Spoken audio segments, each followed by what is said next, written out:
नमस्कार, जोहार। मैं doctor Rani elevation college, department of commerce, assistant professor. बच्चों, आज का मेरा लेक्चर ऑनर्स पेपर में सेकेंड सेमेस्टर के अंतर्गत CC4 कॉरपोरेट लॉ पे आधारित है। जैसा कि आपको पता है, जितने भी CBCS सिस्टम के अंतर्गत CC पेपर्स हैं वो 100 मार्क्स के रखे गए हैं, निर्धारित हैं, जिसमें 70 मार्क्स आपको एक्सटर्नल एग्ज़ाम के लिए रखा गया है और 30 मार्क्स आपके इंटरनल एग्ज़ाम के लिए रखा गया है। इसमें प्रश्न पत्र का प्रारूप: पहला प्रश्न 20 मार्क्स का होता है, जो कि 2-2 अंक के लिए निर्धारित है। 10 क्वेश्चंस उसमें आते हैं और ये बहुविकल्पी टाइप या ऑब्जेक्टिव टाइप क्वेश्चंस इसमें होते हैं। दूसरा लघु उत्तरी होता है, जो कि 5 प्रश्नों का संकलन है, जिसमें से आपको कुल 4 प्रश्नों को हल करना होता है।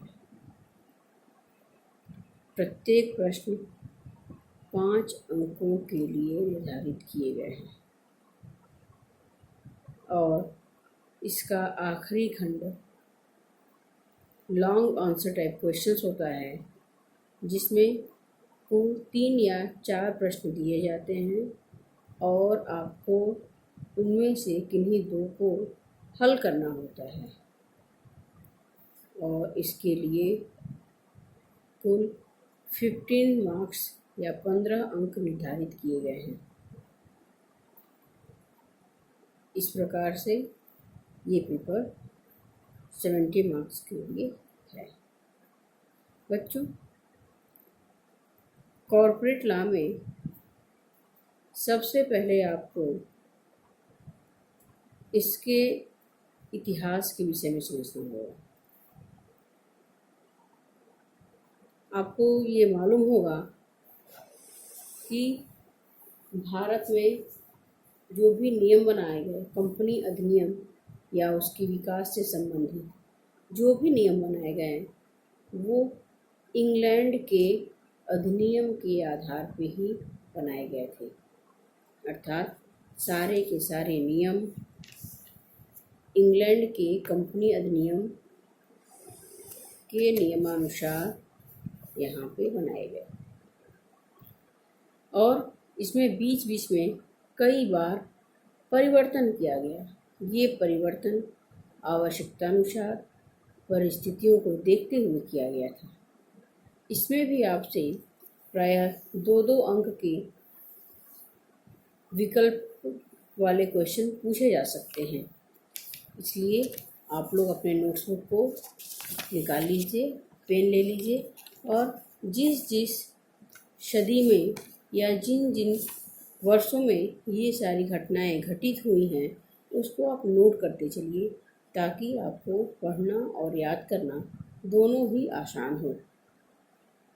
अपने लेक्चर के अंत में मैं आपको कुछ प्रश्नों को भी दूंगी एज ए होमवर्क, जिसे आप अपने पास उपलब्ध विषय सामग्रियों की सहायता से या इंटरनेट की सहायता से या अन्य दूसरे रिसोर्सेज के माध्यम से आप उसको हल करेंगे और मैं प्रत्येक 3 से 4 चैप्टर्स के बाद आपके लिए कुछ मॉडल पेपर्स भी बना के दूँगी, ताकि आपके अध्ययन में अधिक से अधिक सहूलियत मिल सके, सहायता मिल सके।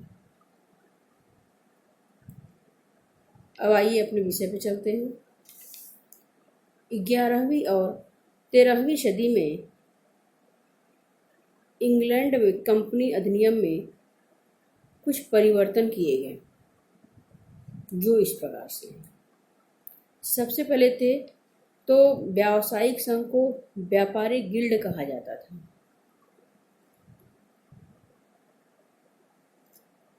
गिल्ड ने एक व्यापार या समुदाय के संबंध में एकाधिकार को सुरक्षित करने के लिए ताज से चार्टर विशेषाधिकार प्राप्त किया था। 14वीं शताब्दी में कंपनी शब्द को कुछ व्यापारियों ने विदेशी व्यापार के लिए स्वीकार कर लिया। व्यापारिक गिल्ड धीरे धीरे विदेशी व्यापार को और भी बढ़ाने लगी। देखिए, ये जो दो घटनाएं हैं ये 14वीं शताब्दी में हुई। 16वीं शताब्दी के अंतर्गत विनियमित कंपनियां रॉयल चार्टर ने कंपनी के सदस्यों को व्यापार में एकाधिकार प्रदान किया। Example, east India company. आपसे इसमें प्रश्न इस तरीके से पूछा जा सकता है कि विनियमित कंपनियां रॉयल चार्टर ने कंपनी के सदस्यों को व्यापार में एकाधिकार प्रदान किया गया, उस कंपनी का नाम बताइए। तो क्या आंसर है इसका? East India company. जैसे एग्जाम्पल में ईस्ट इंडिया कंपनी। इसी सदी में एक अस्थायी सदस्यता कोष की शुरुआत की गई जिसे संयुक्त कोष या स्टॉक कहा गया। 17वीं शताब्दी में ताज द्वारा संस्थापित सभी कंपनियों स्थायी पूंजी जो अंश में हुआ करता था उसे बेचा और हस्तांतरित किया जाता था। सभी कंपनियों का नियंत्रण सरकार या संचालक द्वारा होता था। इसी सदी में बबल एक्ट पास किया गया जो अंश और प्रतिभूतियों के सट्टेबाजी को रोकता था। आपसे इसमें पूछा जा सकता है कि 17वीं शताब्दी की कोई विशेष एक्ट बताइए जिसे पारित किया गया था। तो इस सदी में बबल एक्ट पास किया गया था और इसका काम क्या था? अंश और प्रतिभूतियों के सट्टेबाजी को रोकना। 18वीं शताब्दी में बहुत सारी घटनाएं हुई, इसे हम पॉइंट के माध्यम से आपको बता रहे हैं। जैसे 1825 में बबल अधिनियम को समाप्त किया गया। बबल अधिनियम कब पारित हुआ था? 17वीं शताब्दी में। इसका काम क्या था? अंश और प्रतिभूतियों के सट्टेबाजी को रोकना। लेकिन 1825 में इस अधिनियम को समाप्त कर दिया गया। 1834 व्यापार कंपनी अधिनियम जारी किया गया। 1837 में चार्टर कंपनी अधिनियम 1837 दोबारा लागू किया गया। चूँकि ये अधिनियम 1837 में लागू किया गया इसलिए इसका नाम है चार्टर कंपनी अधिनियम 1837। 1844 संयुक्त पूंजी कंपनी अधिनियम जारी किया गया। 1855 एक अधिनियम संसद में पारित किया गया जो निर्मित दायित्व से संबंधित था। 1856 इंग्लिश कंपनी अधिनियम 1856 को संयुक्त पूंजीवादी कंपनी 1856 कहा जाता था। इसके बाद 1844, 1855 के अधिनियमों को हटा दिया गया। कंपनी अधिनियम 1862 में 17 बार परिवर्तन किया गया जिसमें बहुत सारे महत्वपूर्ण प्रावधान बनाए गए। अकेले 1862 में सोचिए, 1862 में कंपनी एक्ट में 17 बार परिवर्तन किया गया। ये इतिहास में एक बहुत बड़ी बात थी। ये रही इंग्लैंड की बात। अब इसी प्रकार से भारतीय कंपनी अधिनियम की सूची में भी बहुत सारी परिवर्तन किए गए। उन परिवर्तनों को आइए हम एक एक करके देख लेते हैं। तो सबसे पहले संयुक्त पूंजी वाली कंपनी अधिनियम, ज्वाइंट स्टॉक कंपनी एक्ट 1850 सबसे पहले 1850 में संयुक्त पूंजी वाली कंपनी अधिनियम पारित किया गया, जो इंग्लिश कंपनी अधिनियम 1844 पर आधारित था। इसके अंतर्गत कंपनी के पंजीकरण का प्रावधान था। आपसे ये पूछा जा सकता है कि 1844 इंग्लिश कंपनी अधिनियम के अंतर्गत क्या कार्य सम्मिलित किया गया था। तो इसके अंतर्गत कंपनी के पंजीकरण का प्रावधान किया गया था। कोई भी कंपनी हो, उसका रजिस्ट्रेशन कराना उसमें अनिवार्य था और उस रजिस्ट्रेशन से संबंधित जो कुछ भी कार्य होने थे उन सब का विस्तृत उल्लेख इस एक्ट के अंतर्गत वर्णित था। परंतु यह अधिनियम कंपनी की सीमित दायित्व का विशेषाधिकार प्रदान नहीं किया गया। 1857 में ये घटना आपकी 1850 की है। फिर 1857 में इंग्लिश कंपनी अधिनियम 1856 पर आधारित भारतीय कंपनी अधिनियम 1857 को बनाया गया। इसमें बैंकिंग कंपनी और बीमा कंपनी को छोड़कर बाकी कंपनियों के लिए सीमित दायित्व का प्रावधान पारित किया गया। पुनः 1858 में बैंकिंग कंपनी और बीमा कंपनी के लिए सीमित दायित्व का प्रावधान किया गया और कंपनी अधिनियम 1860 में इसको पारित किया गया।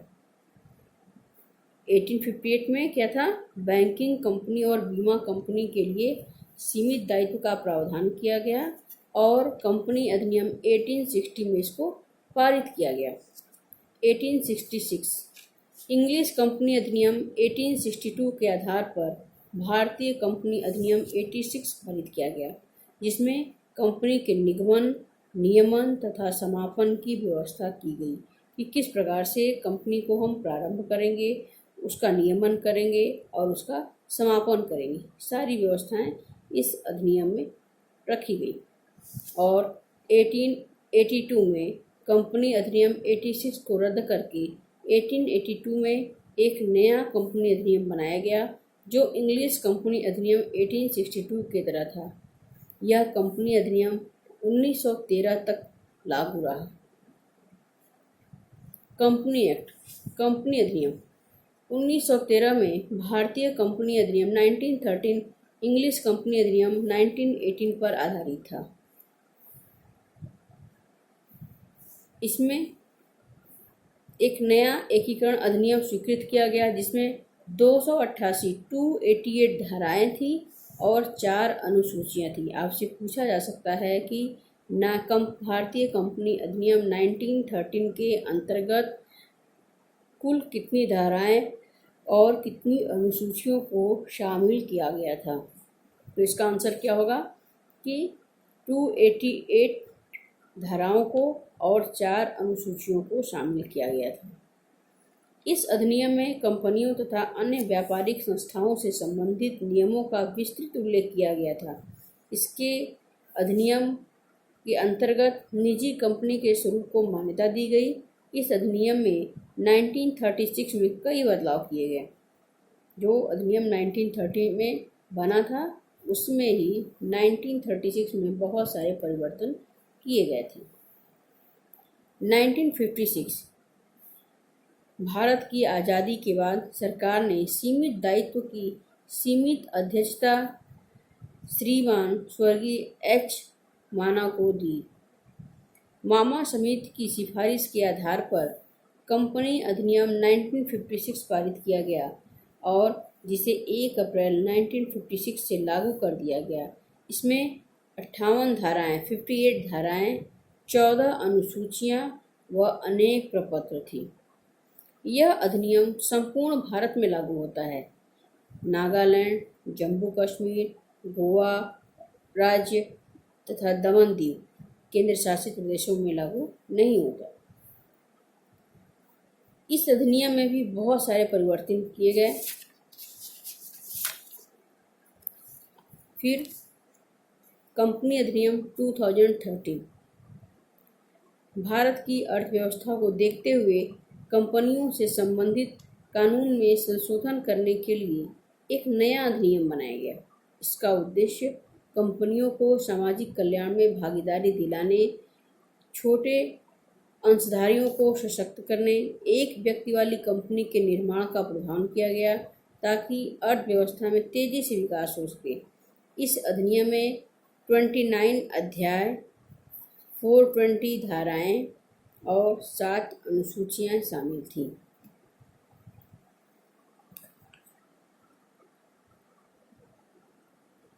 कंपनी अधिनियम 2013 की कुछ विशेषताएं इस प्रकार से हैं। सबसे पहले तो अंशधारियों के लिए वर्ग कार्यवाही का प्रावधान इसमें किया गया। अंशधारियों की अधिक शक्ति, कॉर्पोरेट क्षेत्र में महिला सशक्तिकरण, निगमित सामाजिक दायित्व, राष्ट्रीय कंपनी कानून न्यायाधिकरण, तीव्र विकास, सीमा पर विलय, प्रतिभूतियों के आगामी या भावी अनुबंध और कंपनियों के अंदरूनी व्यापार पर प्रतिबंध, अंशधारियों की संख्या में वृद्धि, एक व्यक्ति कंपनी, अंतर्नियम का परिवर्तन, संचालक के रूप में भारतीय निवासी, स्वतंत्र संचालक, गंभीर कपट जांच कार्यालय, अंकेक्षण द्वारा कतिपय सेवाओं का प्रदान न किया जाना आदि बहुत सारी विशेषताएं कंपनी अधिनियम 2013 के अंतर्गत वर्णित किए गए हैं। अब आपके मन में एक बात आ रही होगी, ये एक व्यक्ति कंपनी क्या है? 1 पर्सन कंपनी। तो कंपनी अधिनियम 2013 में निजी कंपनियों का नया रूप दिया गया, जिसे एक व्यक्ति कंपनी कहते हैं।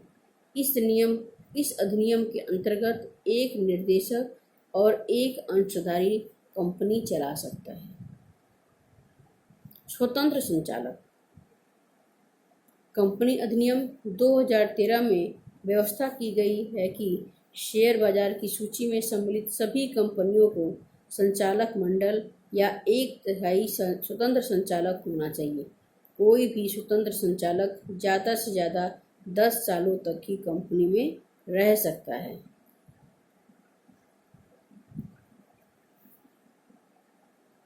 इस प्रकार से ये आपका कंपनी अधिनियम 2013 की विशेषताएं हैं।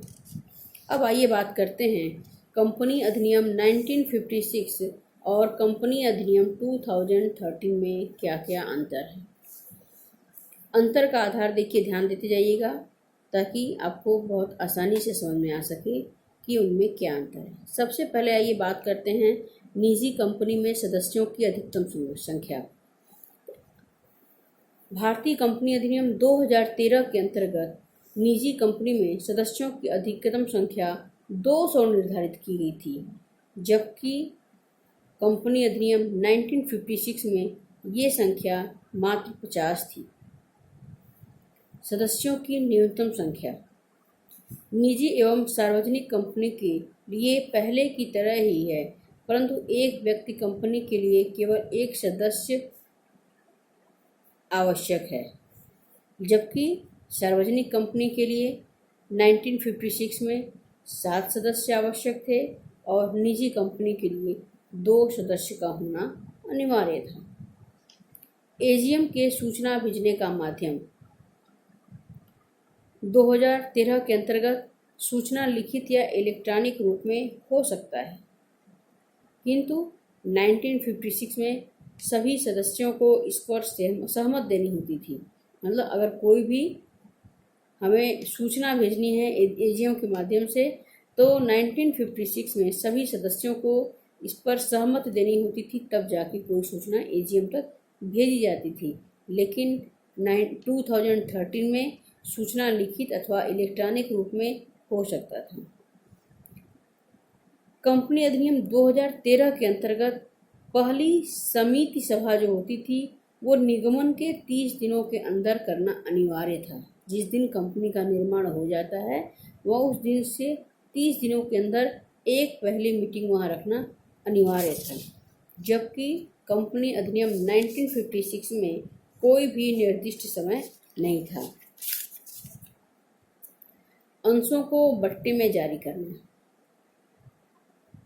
1956 में कुछ विशेष शर्तों के पूरे होने पर ही इसकी अनुमति दी गई थी, लेकिन 2013 में यह निषिद्ध था।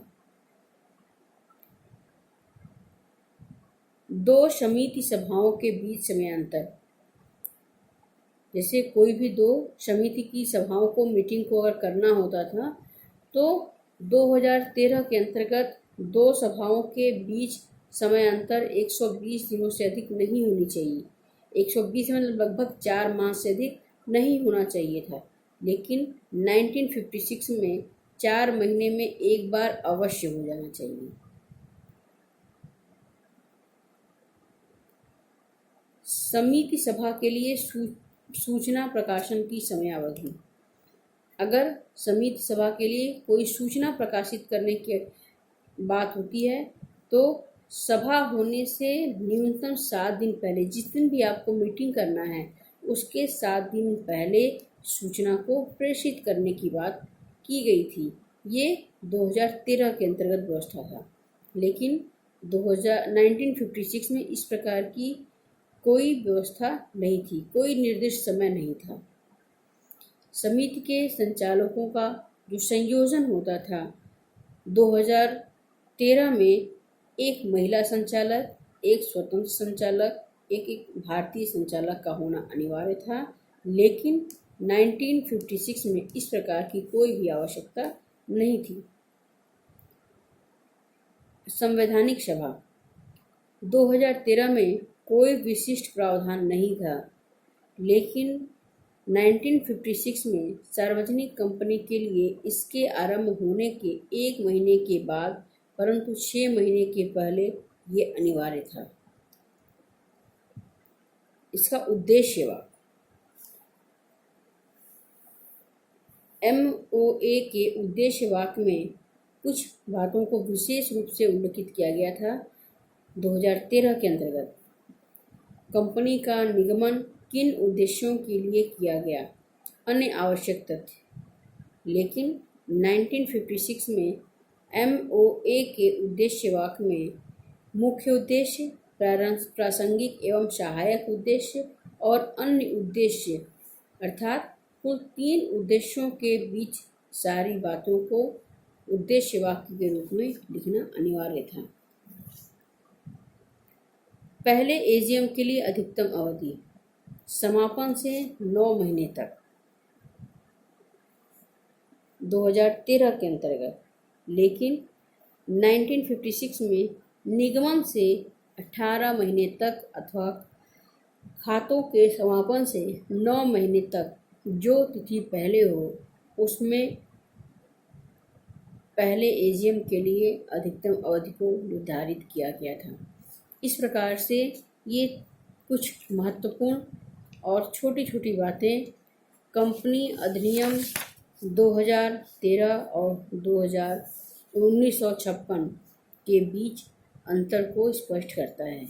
बच्चों, आप लोग इसको एक जगह पर नोट कर लीजिए और इन बिंदुओं पे आपसे 2-2 अंकों के प्रश्न पूछे जा सकते हैं, इसलिए यह आपके अध्ययन की दृष्टि से भी और आपके फॉर फ्यूचर आपके नॉलेज के लिए भी ये बातें बहुत ही महत्वपूर्ण हैं। अगले चैप्टर में इंट्रोडक्शन ऑफ कंपनी पे मैं अपनी चर्चा को कंटिन्यू करूँगी। तब तक के लिए नमस्कार, अपना ध्यान रखिए और पढ़ाई पे लगे रहिए। तब तक के लिए गुड नाइट।